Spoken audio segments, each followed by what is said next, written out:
क्या आप भी कभी इंग्लिश बोलते समय अटक जाते हो? जैसे सोच कर बताती हूँ, चख कर बताती हूँ, पहुँच कर बताती हूँ। ऐसे सेंटेंसेस में कभी विल लग जाता है, कभी देन लग जाता है, तो कभी एंड लग जाता है और फिर भी सेंटेंस गलत हो जाता है। अगर हाँ, तो ये वीडियो पूरा देखो, क्योंकि आज के बाद आप ऐसे सेंटेंसेस कभी गलत नहीं बनाओगे। सबसे पहले बेसिक से शुरू करते हैं। सब्जेक्ट क्या है?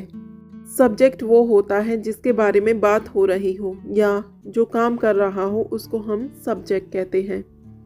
फॉर एग्ज़ाम्पल, मैं खाना खा रही हूँ, वह स्कूल जा रहा है। यहाँ मैं सब्जेक्ट है, वह सब्जेक्ट है। हिंदी में कई बार सब्जेक्ट छुपा होता है, जैसे कि सोचकर बताती हूँ।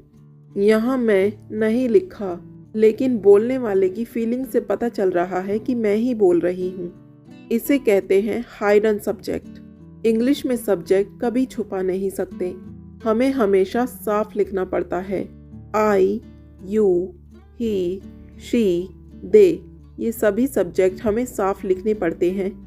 अब बात करते हैं वर्ब की।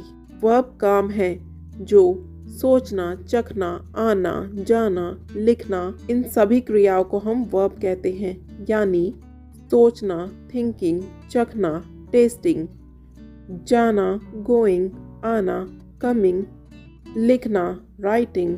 अब सबसे ज़रूरी कॉन्सेप्ट। हिंदी में जब आता है कर, तो इसका मतलब है पहले एक काम पूरा होगा, उसके बाद दूसरा काम होगा। जैसा अभी हमने देखा कि सोच कर बताती हूँ, इसका मतलब ये हुआ कि पहले सोचूंगी फिर बताऊंगी। चख कर बताती हूँ, पहले चखूंगी फिर बताऊंगी। वापस आकर बताती हूँ, पहले आऊंगी फिर बताऊंगी। ये जो लास्ट में कर आ रहा है, ये हमेशा सीक्वेंस ऑफ एक्शन को दर्शाता है। ये इसका फॉर्मूला है। पूरा ये वीडियो इसी एक फॉर्मूला पर चलेगा, कोई दूसरा फॉर्मूला नहीं। देन, एंड, बिफोर की बजाय हमेशा ये फॉर्मूला फॉलो करो। एंड अब बात करते हैं रूल की। आफ्टर के बाद वर्ब हमेशा आईएनजी फॉर्म में आता है, जैसा कि अभी हमने देखा। सोचना, थिंकिंग, चखना, टेस्टिंग, जाना, गोइंग, आना, coming, after reach, after come, ये सब गलत है। चलिए एग्जाम्पल्स के थ्रू धीरे धीरे समझते हैं। सोचकर बताती हूँ, I will tell you after thinking. Formula आप यहाँ ऊपर देख सकते हैं, जो मैं आपको पहले ही बता चुकी हूँ। चख कर बताती हूँ, I will tell you after tasting it. एक बार चेक करके बताती हूँ, I will tell you after checking it once. वापस आकर बताता हूँ, I will tell you after coming back. पहुँच कर बताती हूँ, I will tell you after reaching there. नहा कर आऊँगा, I will come after taking a bath. खाना बनाकर बुलाऊंगी, I will call you after cooking food. लिख कर भेज दूंगी, I will send it after writing it. पूछ कर बताऊंगी, I will tell you after asking.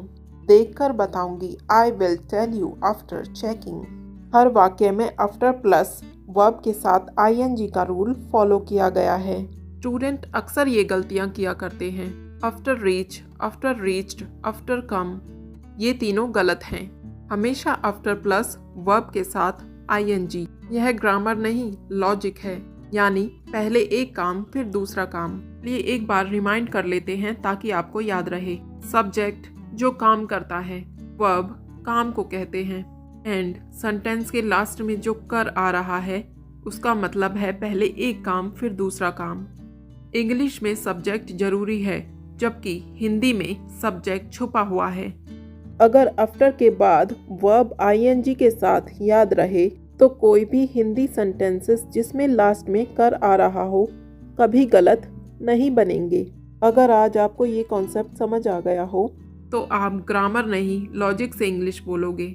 English मुश्किल नहीं है, बस हमें सही रास्ता नहीं बताया गया है। अगर वीडियो हेल्पफुल लगी हो तो लाइक करें और ऐसे इंग्लिश लेसन्स के लिए चैनल को सब्सक्राइब कर लें। एंड हमेशा याद रखें, स्मॉल रूल बिग इम्पैक्ट। बस एक रूल याद रखो और हर बार सही इंग्लिश बोलो। तो मिलते हैं नेक्स्ट वीडियो में, तब तक के लिए बाय बाय।